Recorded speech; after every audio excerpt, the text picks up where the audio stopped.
My last question is how to safely and smartly lose fat. What would you suggest? Okay. Basically, plan. You have to know uh, what's the weight you want to lose or how much fat percentage you want to lose, right? And then how long or when do you want to achieve this goal by?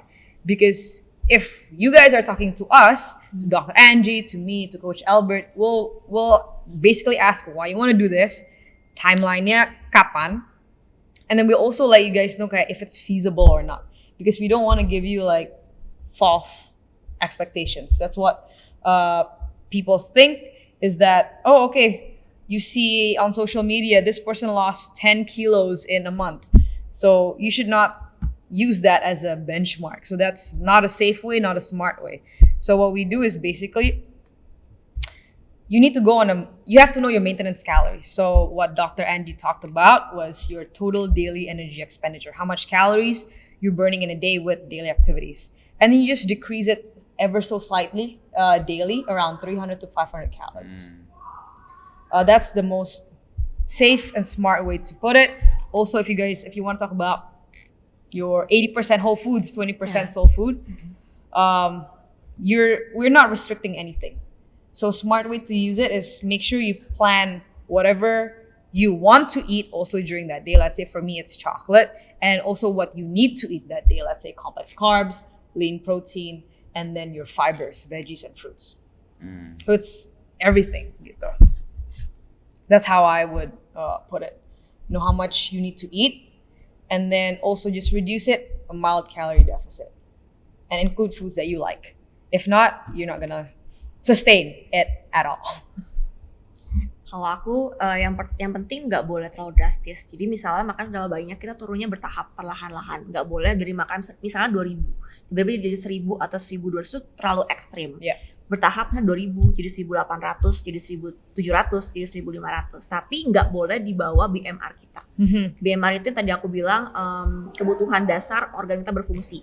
Kalau kita makan di bawah kebutuhan itu, misalnya aku 1.300, 1.200, aku makan di bawah itu, yang ada aku nggak bisa mikir nih, aku mau kerja aku nggak bisa, mau nafas masih bisa sih, cuman mungkin nggak, fungsinya nggak maksimal. Jadi semua tuh akan turun, lama-lama bisa shutdown juga, jadi nggak bisa maksimal. Jadi nggak boleh di bawah BMR kalau menurut aku. Kemudian harus turunnya bertahap, dan jangan lupa exercise, karena orang seringnya maunya dieting doang, tapi dia lupa dua pilar utama adalah exercise dan diet. Jadi nggak bisa diet doang, nggak bisa exercise doang. Dua-duanya masih saling mendukung, saling support gitu. Terus kemudian olahraga tuh penting untuk meningkatkan muscle mass, karena muscle mass kita, kalau muscle mass kita naik, BMR akan naik juga. BMR naik, pembakaran fat pun juga akan naik. Jadi kita nggak bisa turunin fat aja tapi nggak menaikkan muscle mass, karena pembakaran untuk metabolismenya nggak akan naik kalau misalnya muscle mass kita nggak naik.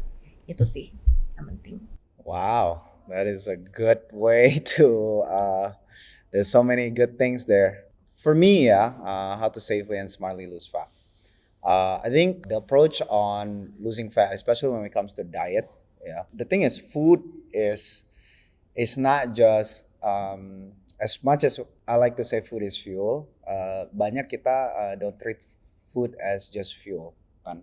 Food is culture. Food is a celebration. Food is a way to get together, kita makan, you know what I mean? So I think the challenge is the reason why we are to get out of shape or out of not being fit in the first place is because food plays such a big roles in our life, right? So the science is there, right? The science is there, but I also know that a lot of people doesn't adhere to just the fact, and a lot of people let their emotion get the best of them. So emotional eating, right? So or oh ya udahlah, besok nggak apa-apa kok, I took itu besok mau workout kok, so today I'm gonna go out and nggak apa-apa lah, drink Starbucks or whatever it is, right? Like, or I mean Starbucks and like the sugary stuff in Starbucks. I don't want to get hammered by Starbucks. So anyway, the thing is, my suggestion for people is, now some people can do where they just completely change the way their food and what they eat, right? and that's fine if you're one of those yang could go cold turkey. Yaudah, tomorrow I need to eat this, what you guys said. Another way approach that I would like to recommend for people is to just change one thing at a time. You know, if we're looking at macros on the meal, obviously you get the calories, the whole calories, and then you get the macros.